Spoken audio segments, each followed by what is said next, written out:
Are elementals and demons a Cub's natural predator? And how many different standard decks are viable right now? The Pro Tour recap is coming up right now. Pro Tour Lorwyn Eclipsed just wrapped up and is one of the more awesome ones to watch in recent history. So if you haven't gone through and watched them live or watched the VODs, highly recommend going back and at least watching the top 8 of that tournament. But what the Pro Tour did bring us was a brand new refresh look on Standard. So many of the top minds and pro players in Magic the Gathering came together in Richmond and were able to throw together a bunch of different deck archetypes that are pretty unique from what we saw at the RC and Spotlight series even just a couple of weeks ago. Now, because this is going to be more of a smaller invite-only event, we are going to change up a little bit about how we do this overall metagame recap and breakdown of the tournament. Now, we are still going to be going over absolutely all of the decks that were there at the event and looking at the metagame as a whole from a top-down perspective,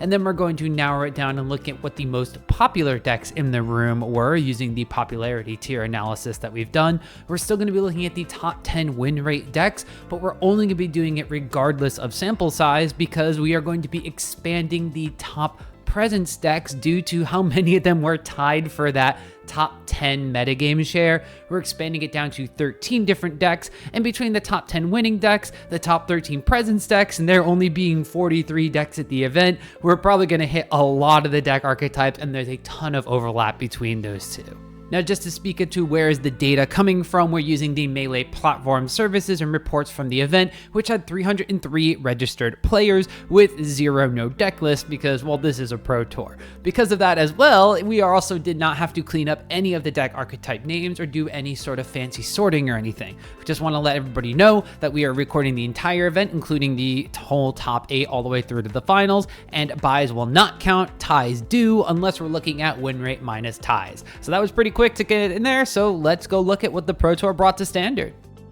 With a smaller overall field in an event like a Pro Tour, that means that there are going to be less different deck archetypes across the event, such as the 43 different archetypes we saw here at Pro Tour Lorwyn Eclipse. When you take a look at the overall deck share metagame, decks with only 1 copy in the room, there were 11 of those, which made up 25.6% of the different deck archetypes at the Pro Tour. When you expand that to look at the number of deck archetypes with at least 2 copies in the room, you get a solid 16.3%, which is 7 different decks with 2 copies in the room. Expanding that now to deck archetypes with 3 different copies in the room, we have 5 of those, making up 11.6% of the Pro Tour deck share metagame. And then taking a look at decks with either 4 or 5 copies in the room, there were 2 of each of those, which makes up 4.7% of the deck share metagame at the Pro Tour.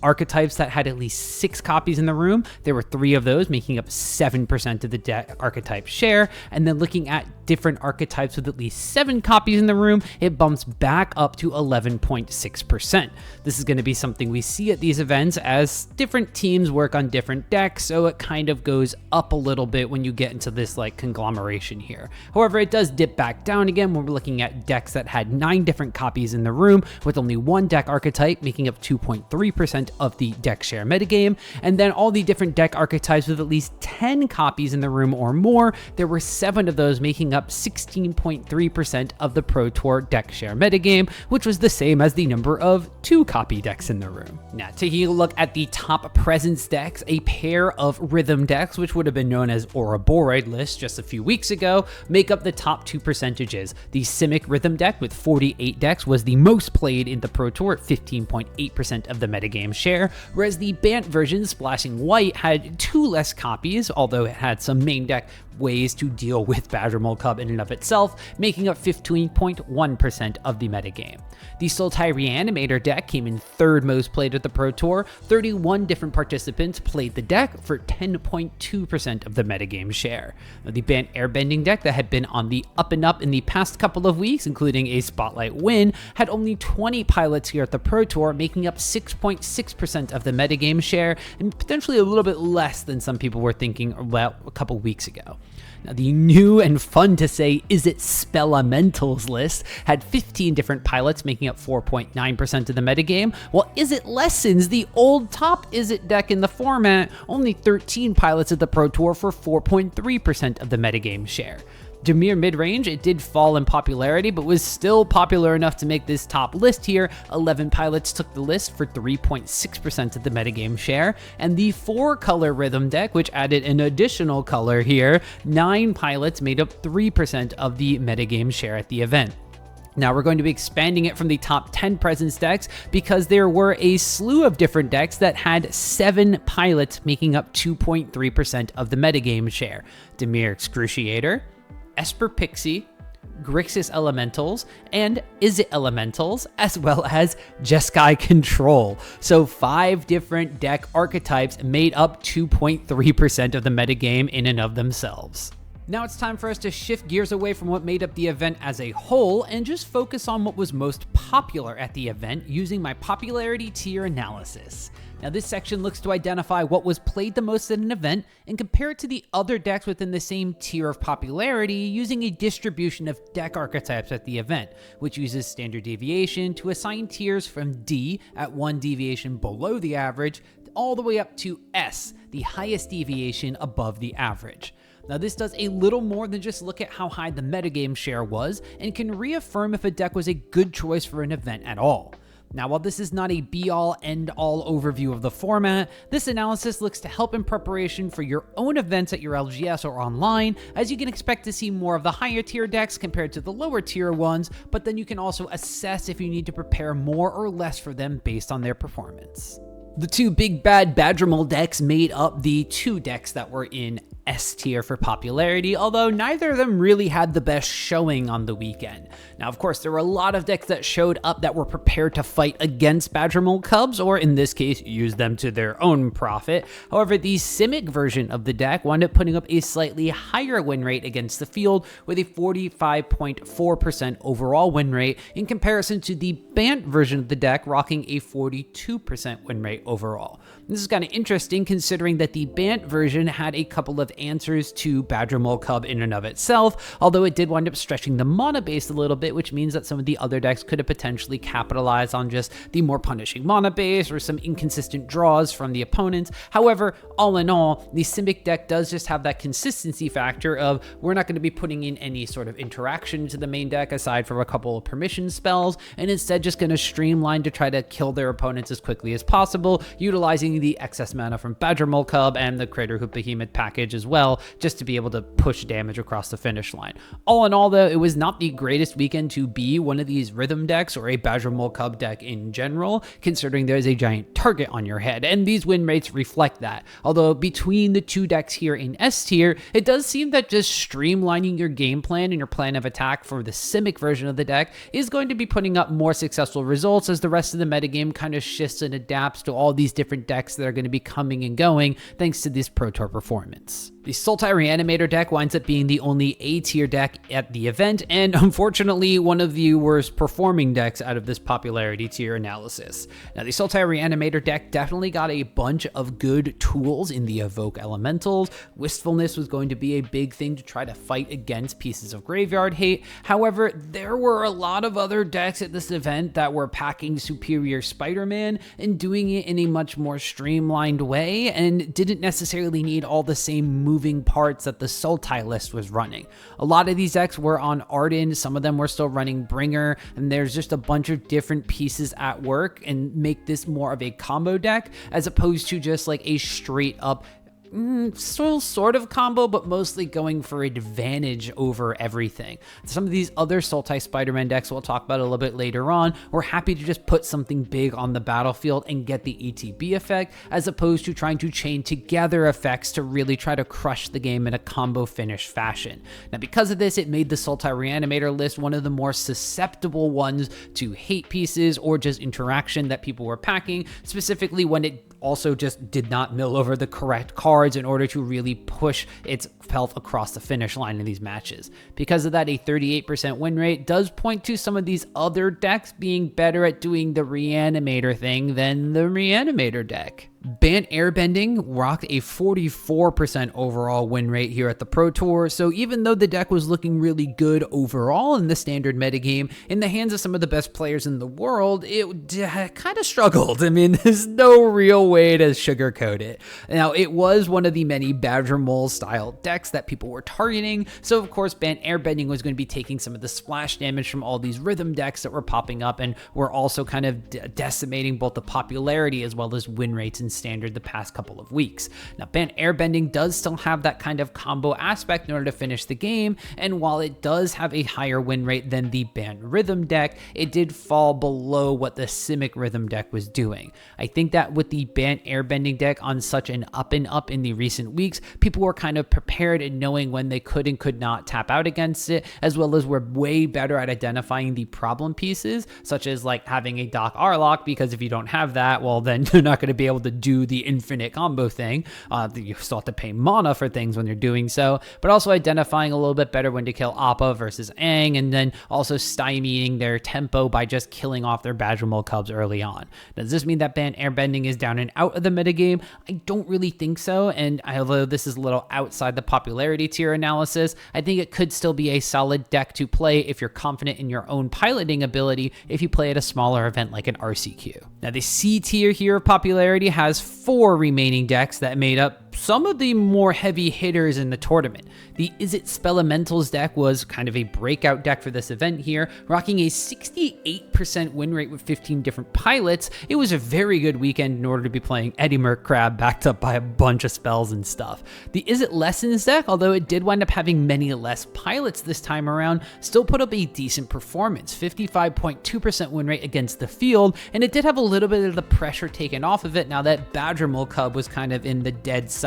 as opposed to the lesson shell like at the RC just this week or so ago. Dimir Midrange also put up some pretty decent results, so some configurations of how people were building the deck, like taking out most of the fairy package and putting in way more interaction, specifically Spell Snare on the stack. 52.1% win rate for the Dimir deck means that it could still be fighting for a place at the top of the standard metagame. Now, the 5-color Rhythm deck actually kind of goes against what we were talking about with Bant versus Simic. You add in all the colors of the Rhythm deck, it apparently has the highest win rate out of all of those Rhythm decks. 47.4% for that specific version of the Badger Mole Cub ramp deck. All in all though, when looking at the C tier of decks, the Rhythm deck was the worst performing out of all of these newer shells and the Dimir shell. So looking at the way that it's going to be stacking up against the metagame in something like an RCQ or a Moto League, I still think that going with one of the Izzet lists is going to be where you kind of want to fall, as opposed to splashing all the colors in your Badger Mole Club deck. Let's step away from the popularity contest and instead look at what decks were doing the most winning, regardless of how many copies were in the room at the event.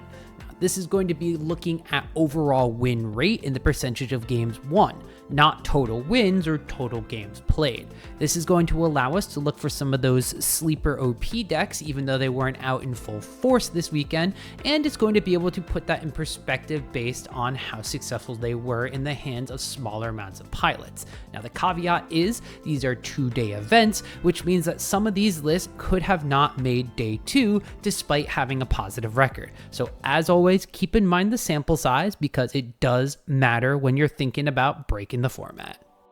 Well, it's our friend Azorius Tempo from the last couple of videos. Pilots Zevin Faust and Yimin took the Azorius Tempo list sky high in this event with the highest overall win rate with a 15-5-0 combined record between the two pilots, with Zevin going 9-1 in the standard constructed portion of the event. Now, I've been saying this is where I think a lot of the Dimir mid-range pilots really want to be moving, and even though the list has undergone a couple of changes that you can check out on the description below where I've linked the list, it does still have the same core of interactive pieces, High Noon, and then just ways to remove things like Seam Rip as well as Avatar's Wrath in the deck now. So the list all in all just has a lot of answers, a lot of instant speed answers, and a lot of ways to shut down what your opponent is doing, be it through things like Even Interrupter, Flood Pitch Drowner, Voice of Victory, and then being able to recoup your card advantage from playing these flash threats, either with Enduring Innocence, drawing you a card off of a lot of these creatures, specifically tokens from Voice of Victory's Mobilize,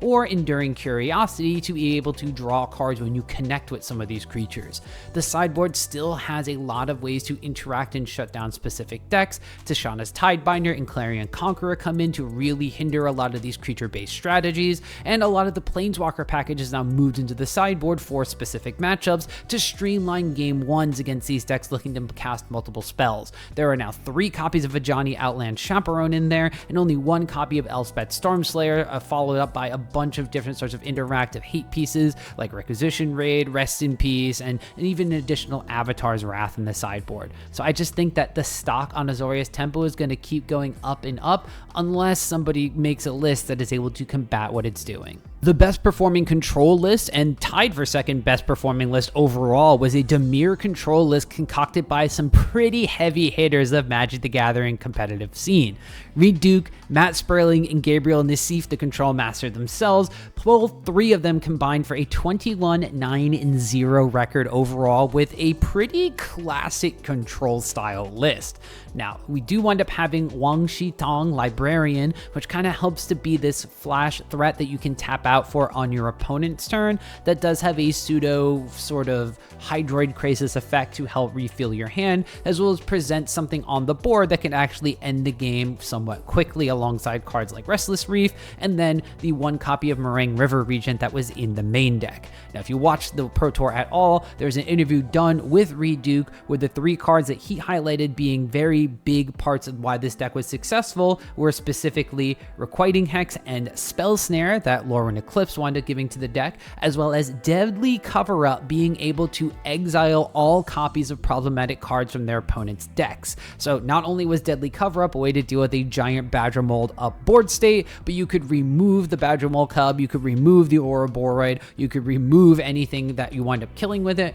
or against some of the more creature combo-centric decks, you could remove their elementals, you could remove their superior Spider-Man, you could kind of take the wind out of their sails and make them play at a slower pace that you're going to be pretty good at controlling in a control list overall. The sideboard does just have a lot of one-of kind of answers to different things, as well as potentially going up in 2 copies of some very specific cards like Tishana's Tidebinder to stop problematic triggers, a Null to really hit against the Izzet Lessons package and some of the other problematic enchantments in the format, and Glen Elendra Guardian coming in from Lorwyn Eclipse. This one is basically going to be a counterspell on a stick that also has flash, so you can just wind up playing it on your opponent's turn as well, and then helps add an additional 3 damage to the clock once you remove the -1 counter from it. Mono Red aggro actually had a pretty decent performance, and go figure, when a control deck does well, the aggro kind of way to get under it is going to also go up, but that's not necessarily why Mono Red was doing well. Even though the number of Lessons decks went down, the number of decks running Winter Night Stories actually went up, which means that cards like Ohir Axel combined with Razorkin Needlehead were able to punish a lot of those decks for the fact that they're actually drawing cards now instead of just putting them into their hand. Additionally, Scalding Viper was going to be something that could come in to really deal with some of the smaller threat decks as well. I mean, whenever you're going to be casting something with 3 mana value or less, it pings the player for 1, and if you have an Ohir Axel on the battlefield, then it's going to ping them for 4. So a lot of these Simic Badger Mold Cub decks that weren't going to be able to have interaction, especially in game number 1, as soon as they play their low mana dork creatures, they could get pinged for 4 as soon as it hits turn 4. So the red deck could, of course, fly across the top of everything with Nova Hellkite still, and the addition of Seer from Lorwyn Eclipse meant that it wasn't going to struggle as much against said rhythm decks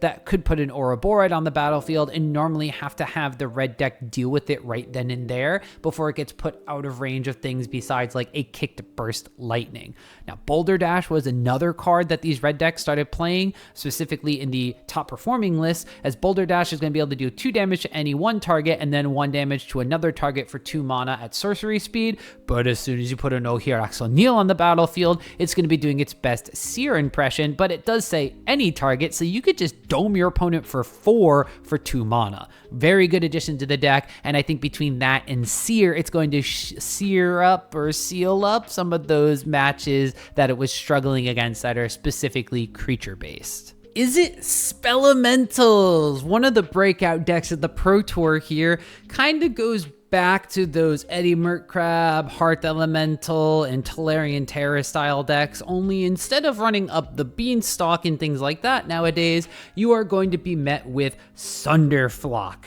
Now, Sunderflock is going to take advantage of the fact that Eddie Merkrab is for some reason an elemental crab, and Hearth Elemental as well is, well, that has elemental in the name, so that one makes a lot more sense, but that's going to reduce the cost of Sunderflock down to basically 2 mana altogether, which means that you can have a one-sided board wipe in addition to your 2 mana Eddie Merkrab coming down after tapping down some of your opponent's stuff as it does so. The rest of the deck is going to be generating that card advantage and running the interaction that the Simic versions of these decks were so painful to deal with. This is one of the decks that, like, I really enjoy the style of, but also some of the decks I was running were very bad into. It's very tempo-y, but very interactive and very powerful. You have copies of Sleight of Hand, Winter Night Stories, and Glacial Dragon Hunt that serve as some of the card draw and card advantage effects, and just plenty of ways to interact with your opponent. Spell Snare, Burst Lightning, Bounce Off, Into the Flood Moss, Spell Pierce, Spider Scent. You have multiple cheap spells to fill your graveyard, reduce the cost of your Eddie Merkrab, reduce the cost of your Hearth Elemental, and then doing so, reduce the cost of your Sunderflock, which basically serves as like a thing in the ice for this style of deck. So yeah, think of it that way. Izzet Spelementals is a thing in the ice deck back in Standard. That sounds sweet. Rakdos Monument had a top 16 performance in the hands of Adria Martin, as the deck overall went 13-7-0 for a 65% win rate between the pair of pilots, making it the 5th highest win rate deck overall at the event. Now, this list is pretty sweet since it did wind up getting Iron Shield Elf as a new discard outlet, the way that some of the older ones, like in Pioneer, you have Seasoned Hollowblade, you have Guardian of Nubenalia, you have all these ways to just activate a discard effect, in addition to Bloodthorn Flail. So if you have one of these 2 discard outlets on the battlefield, you are able to just use it to enable all of the modes of Monument to Endurance at the same time. In addition to this, there are a lot of payoffs to discarding cards. Marauding Mako, of course, is going to be getting a +1/+1 counter every time you discard a card, and then Moonshadow, a new card from Lorwyn Eclipsed, it enters with 6 -1/-1 counters on it as a 7/7. That one is going to wind up removing a -1/-1 counter from it as soon as you put a permanent to your graveyard. So if you discard a permanent card, a land, a creature, an artifact, whatever, it's going to grow your Moonshadow. This paired well with cards like Inti, Seneschal of the Sun, which will give you card velocity as you discard cards, put +1/+1 counters on things, and trample. Tersa Light Shadow is an ETB draw discard effect, and then Bloodghast and Flamewake Phoenix, which don't mind being discarded, that come back from the graveyard and then count towards that Discard Matters theme, even though you're putting them in there just to bring them on back. So this deck was very synergistic, does kind of feel like one of those Hollow One shells. I'm just in the mood to compare this to like older decks right now, but that's the way that Standard feels. It feels fun, like you're playing one of those older formats with all these different versions of these decks that do similar things to what we're used to seeing. Temur Harmonizer list in the hands of Toni Portolan was the Sanctum of All deck that took it all the way to the finals and barely lost out in a clutch 5-game series. But this deck had a little bit of everything, as it was described as a landfall combo control deck. Yeah, landfall, control, and combo, all piled into one. It was utilizing the warp aspect of Mightform Harmonizer, as well as the fact that Full Bore gives not only +3/+2 to a creature, but trample and haste if it was warped that turn. So by paying a less mana for your Mightform Harmonizer, you actually got a more powerful effect. So by casting Full Bore on the Mightform Harmonizer, you put it up to 7 power. By putting a land into the battlefield, it doubled to 14, and then putting another land on the battlefield, it was 28, which is in general more than enough to kill your opponent. This, combined with Icetail Explorer as well as Fabled Passage or Escape Tunnel, meant that you could do tons of damage with your 1-2 punch combo. I guess if we're in the theme of calling it the same as older archetypes, this is your deck's Splinter Twin. but the rest of the deck was more of a combo control style deck. You had stock ups to find the combo, you have Consult the Star Charts to go with that, but then you wind up having Burst Lightning, Sears, Spell Snares, Spider Senses, Into the Flood Maws, all this cheap 1 mana, 2 mana interaction to back up your combo plan, and then some of these spells to dig for the pieces of the combo you still needed. It was very resilient, very powerful, and I am very afraid to face it in almost all of the RCQs I play.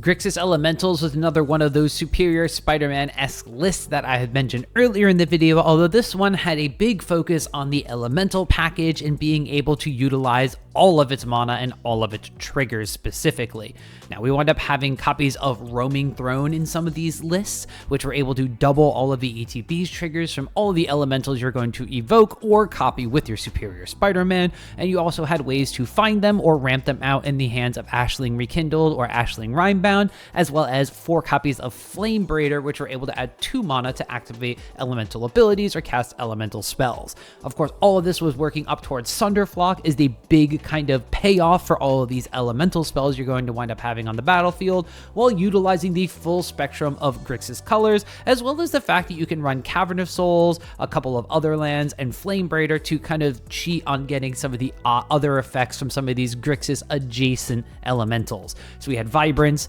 Wistfulness was the one that was a slightly off-color one, in addition to copies of Deceit in these main decks. Now, of course, everybody's favorite Blue Splash Quantum Riddler made the main deck, and Ashling's Command was another card from Lorwyn Eclipsed that helped you create copies of an elemental while also giving you card advantage, doing a board wipe, or creating treasure tokens that you needed to cast some of those off-color elemental spells. Now, all in all, the deck had a pretty solid performance as it wound up putting up 61.5% win rate at the entire event across 7 deck lists, so there might be something going on here for everybody who's looking for somewhere to go from those Sultai Reanimator lists.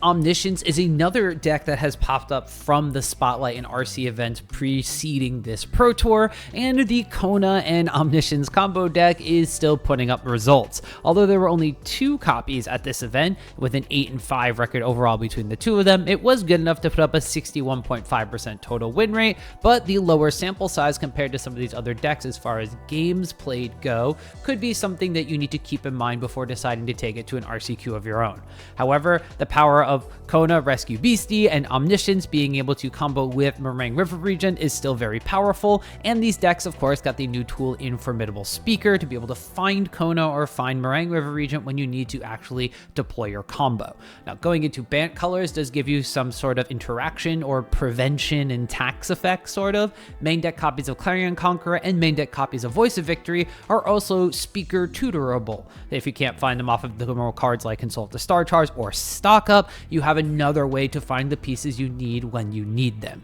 So this deck got a bit of an upgrade in consistency because of those cards. Sideboard does wind up going more into a control deck shell like we mentioned in previous videos. Day of Judgment, Overlord of the Mistmoors, Beza the Bounding Spring, Quantum Riddler, a bunch of interactions such as Unable to Scream, Rest in Peace, and Spider Sense. The deck can kind of pull a combo into control and a control back to combo, but it doesn't do both at the same time as well as some of the other lists we're seeing in Standard.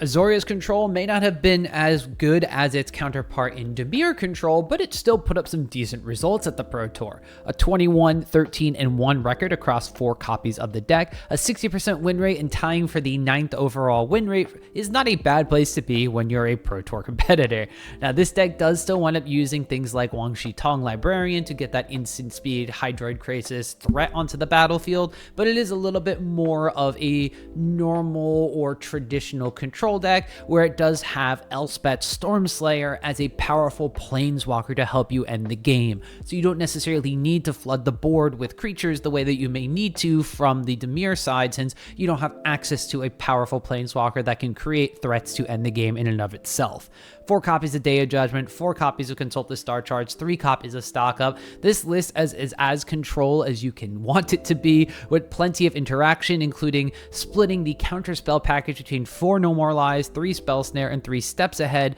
or three steps ahead. Try saying that 5 times fast while you're recording, specifically in the list linked below in 33rd place Archdota's list. Now we do wind up having a main deck copy of Soul Guide Lantern and 4 main stack Seam Rips to help deal with a lot of the graveyard and cub based decks, and then the sideboard also really hates on these ETB effect things like 3 copies of Torpor Orb. We wind up having 2 copies of Tishana's Tidebinder in the sideboard and an additional copy of Essence Scatter over there. The last stock up is in the sideboard of Archdota's list, as well as copies of Wan Shi Tong or other potential threats. Some are using Overlord, some are using Unagi of Kyoshi Island, some are using Beza, but all in all,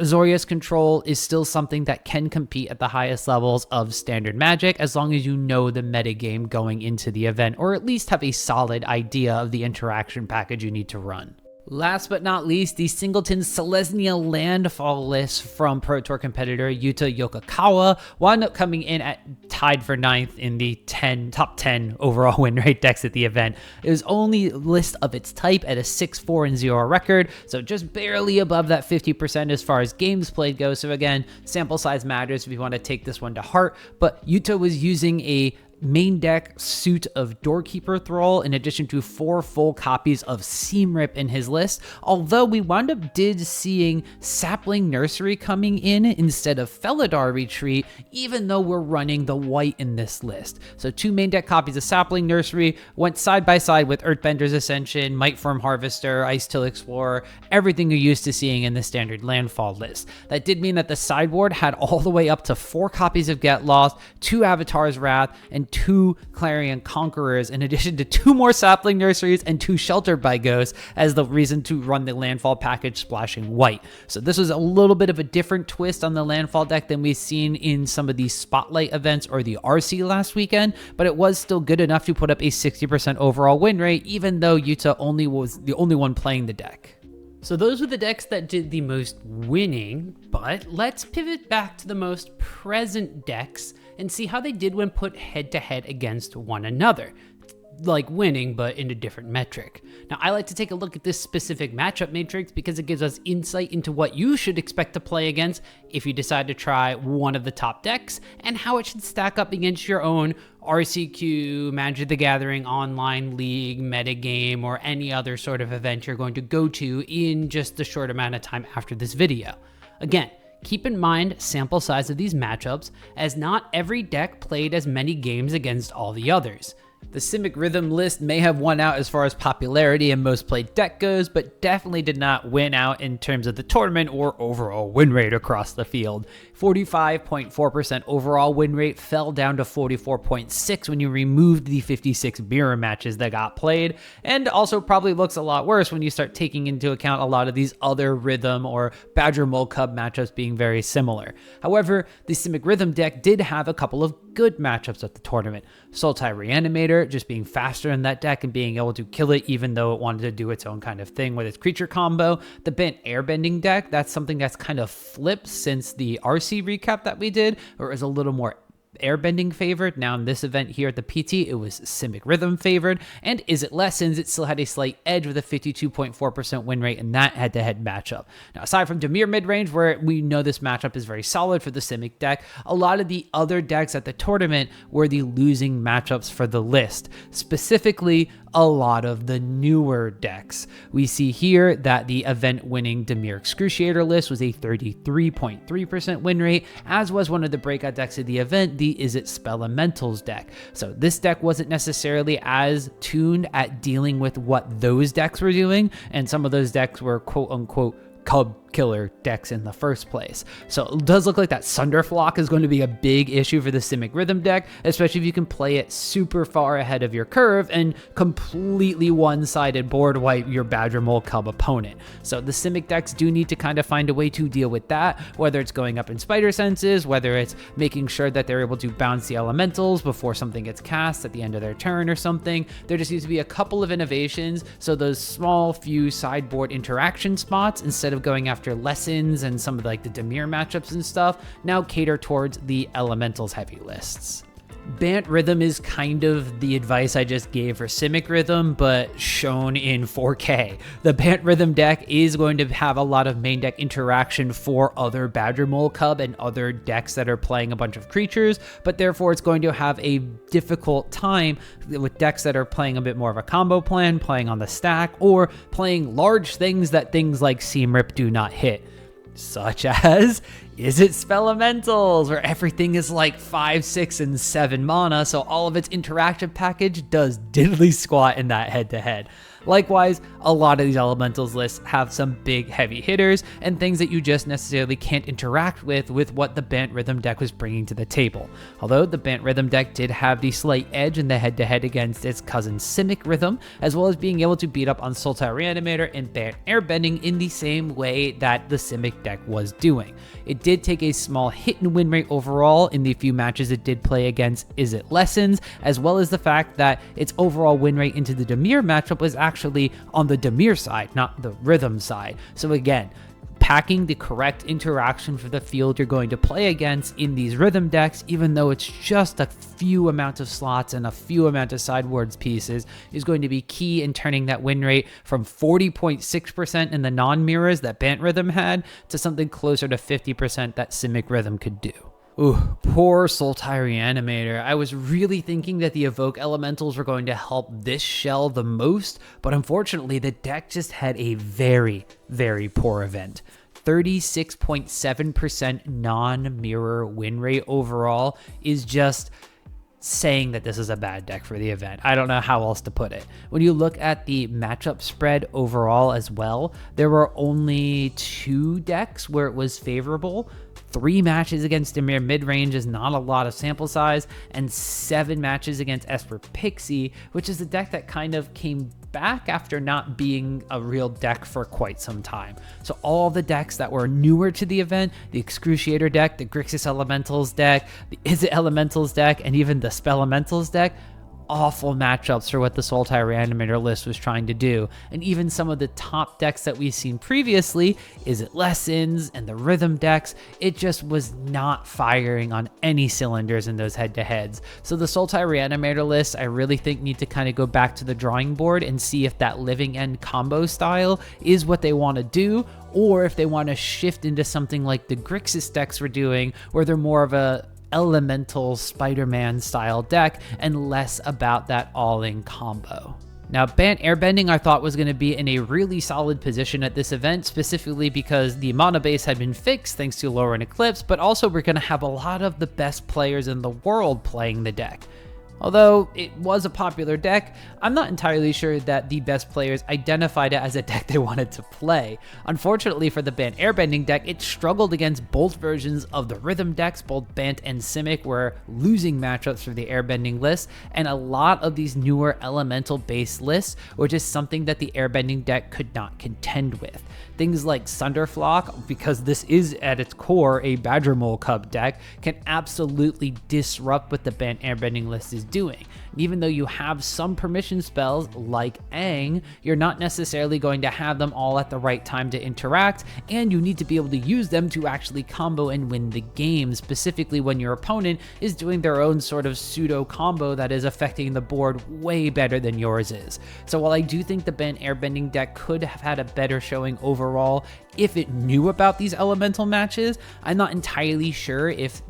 going for the interactive route and running even interrupters and things like that is the right way to play it, or if you really just need to go more focused on the combo and less about trying to play around for these other decks that it was prepared for. Izzet Spellementals, the deck that's as fun to say as it looks to play, was definitely a tournament capturing deck. Now, it didn't win the entire tournament, but a 69.3% win rate in non-mirror matches is a nice win rate to have. Now, overall, out of all of these top presence decks, it was the highest win rate overall. And I think that the game plan of what it was doing, which is essentially wiping a board of all of these Badger Mole Cub and small creature kind of style decks, or at least bouncing them back to their hand upheaval style, thanks to cards like Sunderflock, was going to be very, very powerful. In addition to this, it did get to play a bit of a tempo style game plan. I compared it to like the Tolarian Terror decks of previous standards when we mentioned it a little bit earlier on in the recap,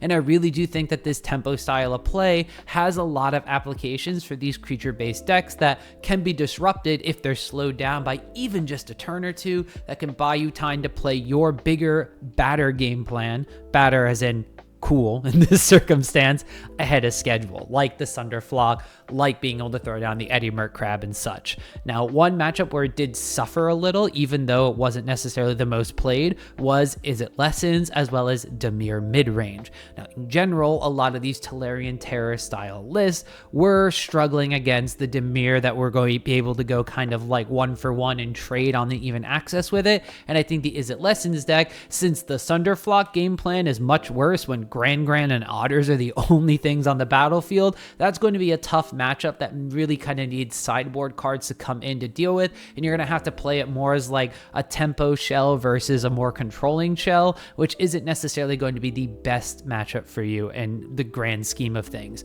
So while I am really excited for the Spelementals deck and the way it can kind of just thing in the ice away a board full of creatures, I don't think it's going to be the best deck in Standard going forward, and if anything, decks like this one performing are going to make decks like Lessons become slightly more popular again. Oi, speaking of Izzet Lessons, here it is. And as we can see, overall, Izzet Lessons actually had a pretty solid event. 55.6% win rate in non-mirror matches, 55.2% even when you factor in the 8 or so mirror matches that it wound up having. This list, even though it wasn't as popular at the Pro Tour, was still putting up results. Now, the one match where it was struggling against was Simic Rhythm, at least out of the highest popular decks. That was a 47.6% win rate, which is pretty close to even, but still slightly Simic Rhythm favored. But whatever the Bant list was packing to deal with other Badger Mole Cub decks, the Izzet Lessons deck was preying upon, turning that matchup's win rate into the Izzet Lessons favor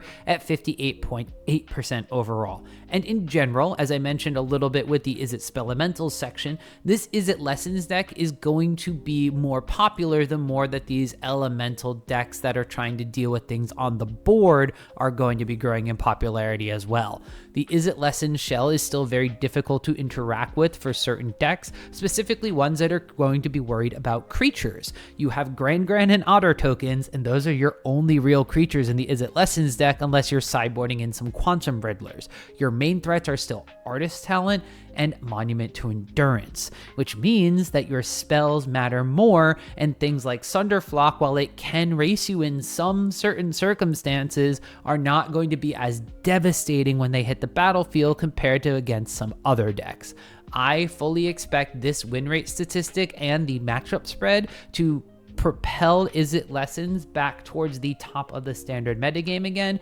which means that if you had a deck that was good against it before, now might be the time to tweak it to also face these elemental lists. Dimir Midrange just refuses to die in Standard. 52.2% non-mirror match win rate at the Pro Tour is pretty solid. I mean, this is an above 50% win rate for a deck that a lot of people are writing off, although the deck has undergone a bunch of different changes to kind of adapt to what the metagame is throwing at it. We do have still some of the best interactive creatures in the format here. Tishana's Tidebinder, Flood Pitch Drowner, and Deep Cavern Bat. Everything in here being able to sneak a Kaito in ahead of schedule is still a very, very powerful plan. And then adding in Spell Snare and Requiting Hex to the shell gives the deck a lot of low-cost interaction that helps the deck keep that sort of tempo feeling alive and doesn't need it to tap out for 2 to 3 cost things as frequently, allowing you to multi-spell in a turn or hold up interaction for your opponent's turn. Because of that, we wind up seeing the Dimir Midrange deck having a better win rate spread across the board, although there was not the most matches to sample from non-rhythm decks. Now, we do know that this is going to be a rough deck to play into a field of Simic rhythm decks, However, against the Bant rhythm decks, assuming because a lot of the interaction the Bant deck is playing is a little more sorcery speed catered, the Dimir deck was actually a favored matchup here with a 60% win rate overall. I do think that the interesting point here is the 83.3% win rate it had against Izzet Spellementals. The Dimir deck against the Tolarian Terror decks was again crutching on needing to have instant speed interaction to deal with what those decks were doing with previously, and a deck like Izzet Spellementals is going to be doing something very similar. If Dimir is going to be playing 1 or 3 mana things to stop it and not walking into spell snares and spell pierces, you're going to be in a pretty good spot. Also, if you're playing cards like Cecil in the main deck again, a death-touching blocker is going to do really good things against Eddy Merc Crabs and Hearth Elementals that are on the battlefield if you can take the Sunder Flocks and stuff away, utilizing intimidation tactics and utilizing Deep Cavern Bat. I know I talk a lot about Dimir Midrange as one of the decks that I loved playing in just the last couple of RCQ formats when Standard was being thrown around, and I do like seeing the deck perform well again. However, it's a small sample size from the elite players in the world playing at this Pro Tour, and I want more data to see if I should sleeve Kaito back up again or not. Now, the 5-color rhythm deck overall had less pilots, but a higher win rate than its Simic and Bant brethren, while it did go 50-50 in the head-to-head against those other Badger Mole Cub decks. It also had a 71.4% win rate in the 7 matches it played against Sultai Reanimator. Now, I'm mentioning all of these cards because the 5-color rhythm deck is basically the Simic or Bant version that is splashing for a 1-of Explosive Prodigy and a 1-of Superior Spider-Man. So not only are you going to be able to play cards from your deck with Nature's Rhythm, but you can play them again from your graveyard thanks to Superior Spider-Man and utilize Explosive Prodigy as a tutorable 4 to 5 damage maximum removal spell that is going to be able to blow through other Badger Mole Cub style decks. It was also running a 1-of Champion of the Weird where you can behold a goblin in addition to cast it, or in this case just Nature's Rhythm it onto the battlefield. You're able to pay a life and blight too, so that you blight your opponent's creatures, so it's a way that you can kind of put -1/-1 counters on something large of yours and then remove other small threats like opposing Badger Mole Cubs, hopefully. And then it's just a 5/5 for 4 at the same time, so when you put counters on it, or you're able to give it trample or something like that, or you're able to push it through with a Crater Hoof Behemoth, it stacks up in a lot of damage. But the 5-color rhythm decks across the board weren't doing a lot in the other matches that the other rhythm decks weren't already doing. We don't have a ton of sample size though, so I don't know how close these Izzet and Grixis elemental matches are, if they're truly 50-50 or if it's just due to small sample size. But if we look back at these Simic and Bant decks, I don't think that adding in 1 or 2 silver bullets to the main deck is going to change those head-to-heads all too much, though the 5-color rhythm list may be where you go to in order to have said silver bullets if you're playing at a more known quantity in a small event like an RCQ or something where you know the local metagame and can main deck your sideboard cards basically for free thanks to your evened out mana base. So we're getting into the part of the win rates for the head-to-head matchup matrix where we don't have the largest of sample sizes. So again, caveat this isn't on paper how these matchups are going to go 100% of the time. However, the Dimir Excruciator list, which wound up winning the tournament, attacked the top half of the Presence decks in a decent enough manner, although it did wind up having a losing matchup at 40% win rate against the Bant Rhythm list. It specifically targeted the other Badger Mole Cub decks, doing well against Simic Rhythm and Bant Airbending, and was able to shut down what the Sultai Reanimator list was running in all 5 of the matches that it played head-to-heads against. The decks that it did struggle against were some of the newer Elemental lists, specifically the Izzet Spelementals, and against Izzet Lessons, this deck wasn't necessarily prepared to fight Monuments and Artist Talents as much as it was for Badger Mole Cubs. Overall, though, the list had 67 matches total for a 59.7% win rate, so against a field that the pros were able to predict a little bit easier, the Dimir Excruciator list was a very good deck, or excruciatingly good deck to play at an event like this. Whether that's going to translate to your own RCQ success or not, I'm not entirely sure. sure. However, given this very small sample size and its win rates against Grixis Elementals and Izzet Elementals, unless the deck is doing something tempo-y or doing something that isn't creatures on the battlefield, I think this list, which plays like a Dimir control deck with an alternate win condition, is going to be halfway decent against a metagame full of creature decks. Esper Pixie kind of rose out from nowhere here, as it had a decent enough event to put up a 54.5% win rate in the hands of multiple different pilots. It wound up having a very solid matchup against the rhythm decks, which it's not surprising considering Nurturing Pixie and Sunpale Kieran being able to bounce Grimbauble, Nowhere to Run, and then even in the sideboard having things like access to Intimidation Tactics or Momentum Breaker in some cases, with just a way to really keep down a lot of the creature-based decks. And then going up to 4 full copies of Kaito Bane of Nightmares meant that in some of the more grindy mid-rangey matchups or even some of the control matches, the Pixie list had more things to do than just boomerang basics on a Storm Chaser's talent the way that it used to. Now, unfortunately for the Pixie deck, where it really struggled was against the Sultai Reanimator list. Even though you're going to wind up having access to cards like Soul Guide Lantern and Rest in Peace, being able to deploy them while furthering your board state is going to be a little bit more difficult when you're a low mana, low interaction type deck, and the fact that these lists are no longer running things like Cosmogran Zenith to fit in more interaction and deal with more small threats on the battlefield, you're not going to have that explosive factor once you start bouncing things and putting counters on things. On the flip side too, because you do wind up playing a little bit more to the board, some of these elemental lists, specifically the Izzet Spellementals list, that's a very low sample size of 6 matches. A 33.3% win rate though is what I think is going to wind up happening. It's going to be a little bit more favored for the Spelemental style deck. Sure, you don't care if some of your things get bounced, but you care if the things that you're actually slowly chipping damage away with do wind up getting bounced, or your blockers for Kaito wind up getting bounced, since that's your main way to end the game. But Esper Pixie doing well has me intrigued to sleeve up my Pixies and Kirans again, and I don't know if that's a good thing for my RCQ hopes or not. Now, the Grixis Elementals list was a deck that I was directing some of these Sultai Reanimator players towards just because of the way that the deck is constructed. Now, even though you do have copies of Superior Spider-Man in the deck, you're not going to be doing the exact same strategy of bringing things back. In some cases, the Elementals deck was playing Not Dead After All, so you wind up having that quote-unquote scam factor to your Evoke Elementals,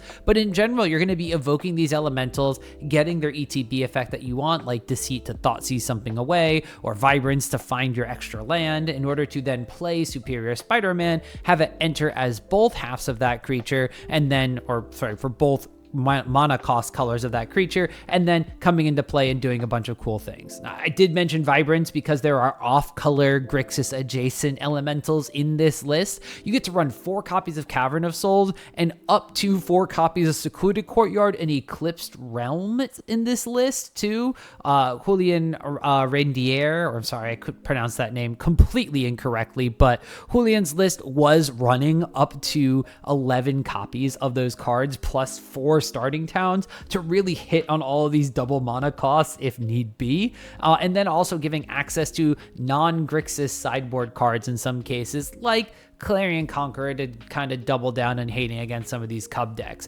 But other lists were just kind of playing just straight up Elementals, Sunderflock, and maybe some Superior Spider-Mans to grab them from the graveyard to do things all over again. All in all though, the matchup spread looks a lot better than the Sultai Reanimator list, and with a 61.5% overall win rate, including non-mirror matches, this is the second best performing deck, albeit a much smaller sample size than when you look at things like the Izzet version of the Spellementals deck. So Grixis Elementals is something interesting I'd be looking to check out if I was a Sultai player that wanted to still keep my graveyard strategy hopes and dreams alive in Standard.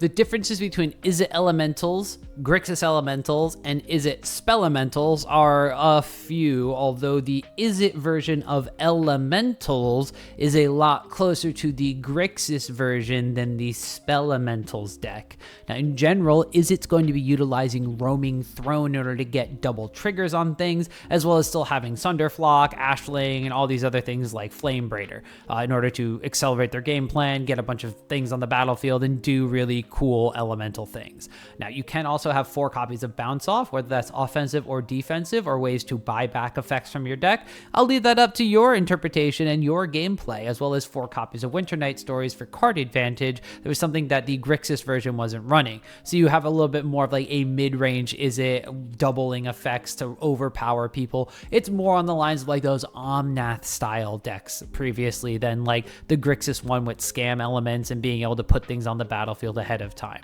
But we said enough about the list, and I'm like 50 seconds into the description already. However, the Izzet Elementals deck doesn't have the highest sample size. Again, caveats to all of these head-to-heads. At 54.8% overall matchup win rate in non-mirrors or altogether, didn't matter, didn't play any mirrors, is pretty solid, even though there's only 42 matches altogether. It is beating up on the top 3 presence decks, 71.4% win rate against the Simic rhythm deck, 66.7% against the Bant rhythm deck, and 77.8% against the Sultai Reanimator deck. So this is definitely a list that was targeting the top of what people thought was going to be at the Pro Tour and doing it in a very successful manner. Now, if you look at the rest of the matchup spread, though, you wind up having just as many matches played against the rest of the field as you did against the rhythm decks, pretty much. So that means that there isn't a ton of data on how this deck is going to do against the field, besides the fact that at the Pro Tour, in a smaller field than a RCQ type event, or sorry, an RC type event, it wound up doing a lot better off than some of the other decks on this top presence list. And last but not least, in the top presence decks, we have Jeskai Control, which did go undefeated in day 1 in the hands of Pilot Marco Balaka, who eventually wound up top 8ing with the deck after a few close calls in the last couple of rounds of the event. Now, the Jeskai control list was something that was known to be well positioned against the plethora of Cub decks, as well as the Sultai Reanimator list, so it's not surprising to see it do very well in those head-to-head matchups right off of the get-go. Likewise, it has a 100% win rate in the 2 matches it played against the 5-color Rhythm deck. So Jeskai deck was targeting a specific part of the field and doing it in a Jeskai way. Now, the rest of the decks that did pop up at this event that were a little bit newer, although we don't have the largest amount of sample size, Dimir Excruciator, the Grixis Elementals, the Izzet Elementals, and the Izzet Spelementals, we did see the Jeskai list faltering in those head-to-heads, save for the Grixis Elementals package. This may just wind up being due to the fact of how the deck was constructed. Of course, going all the way up to Jeskai Revelation and needing to buy time for that is really good when you're running 4 copies of Day of Judgment, 2 copies of Ultima, and a bunch of stock-ups and Consult the Star charts to get there, as well as like lightning helixes and things like that to deal with a bunch of small creatures. But when they wind up putting down a Hearth Elemental, evoking a Deceit, and then not dead after alling said Deceit onto the battlefield, it's going to be a lot harder to deal with what these decks are putting into play with the configuration that these decks at the Pro Tour had. Now, of course, that's where sideboards and then swapping cards in and out can kind of help or hurt there. 2 main deck copies of Rest in Peace did mean that it was better against some of the Sultai, the Spider-Man decks that were running elementals as well, so that could potentially be why it had a win rate against the Grixis elementals list but not the other list, since they were avoiding the graveyard entirely. Now, I do think that there are ways that the deck can combat some of these elemental lists, whether it's running extra copies of things like Essence Scatter to get like that creature counter spell in there, but it's definitely not going to be the copies of Torpor Orb that are in the sideboard. That's not going to work out well for control pilots. There's a plethora of awesome decks in Standard right now. Some of them are very reminiscent of old archetypes, and some are pretty brand new. So which ones are you going to be slinging spells with at your RCQs for the Standard season? Let me know in the comments down below, and while you're there, give the video a thumbs up if you've enjoyed this recap and a little bit more of the style that we've done for the Pro Tour here. Now, while you are down there below the description, if you wanted to buy the cards for one of these cool decks that you've just found out, you can use my link down there to the affiliate link from ManaPool. You can shop for all the singles you need to finish out your decks. You can start winning your own RCQs and going up the standings in competitive Magic. Also, if you have enjoyed this video or any of my other recap videos, please consider clicking the join button down below the video or on my channel's homepage to become one of my members. Members not only help monetarily support this and all videos on my channel, but they get some awesome membership only perks in order to, or because they do so. You get Discord access, so we can talk about all the lists you're working with and all the different RCQs and events that we've been going to around, as well as just members only content and videos. You get early access to videos like this one and all of the different kinds of recaps and deck techs I'm going to be putting on my channel. So if that's something that interests you, you can click the join button, like I said, down below the video on my channel's homepage to show your devotion. And as always, you can just tap that subscribe button. It helps you stay up to date on all the latest deck techs, metagame analysis like this, and just in general, my Magic the Gathering content. See you at the next event.